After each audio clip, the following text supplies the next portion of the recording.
Today on Change Your Buds with the Cooking Doc, I'm Dr. Blake. We're going to be making a peach raspberry skillet bake. Everything tastes better in a cast iron skillet, and so does this dessert. Stay tuned, you'll love it.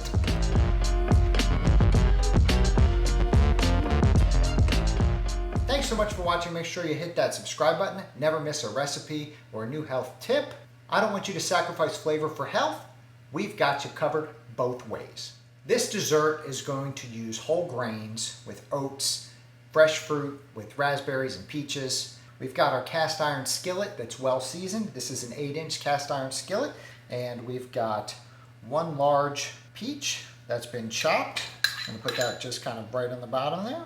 A 6-ounce container of raspberries. It already looks beautiful. The black cast iron skillet, the fresh fruit. Okay, now that we've got our fruit in there, we're going to sprinkle it with a tablespoon of sugar and just kind of toss it to combine. Now we're going to move that fruit to the side, and we are going to combine a tablespoon of sugar, a teaspoon of cinnamon, a cup and a half of old-fashioned oats. Give that a stir.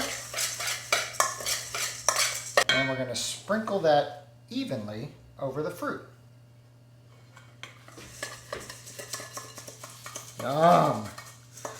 So oats are great healthy food, whole grains, delicious, especially when mixed with a little sugar and cinnamon. Now in our same bowl, we've got 3 egg whites and 3 cups of non-dairy milk. This is oat milk that I'm using. And we are going to whisk that together. And we are going to slowly pour it over our oat fruit mix. You don't want to pour it too fast, because then you'll just get kind of clumps of oats.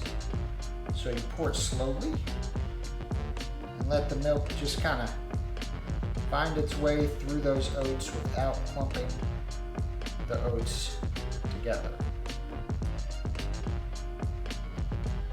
Now we're going to pop this in the oven for about 45 minutes. Alexa, set a 45-minute timer. 45 minutes, starting now. All right, we've got our beautiful little skillet bake with oats and peaches and raspberries and cinnamon. Just have a little bowl here, top it with a little bit of Greek yogurt. You could also top it with a little bit of ice cream if you're having it for dessert. Just a beautiful dish. Healthy, simple, easy, delicious. Change your buds. Thanks so much for watching, everybody. Make sure to go to my website, sign up for my newsletter, recipes, delicious food directly to your inbox, and we will see you next week.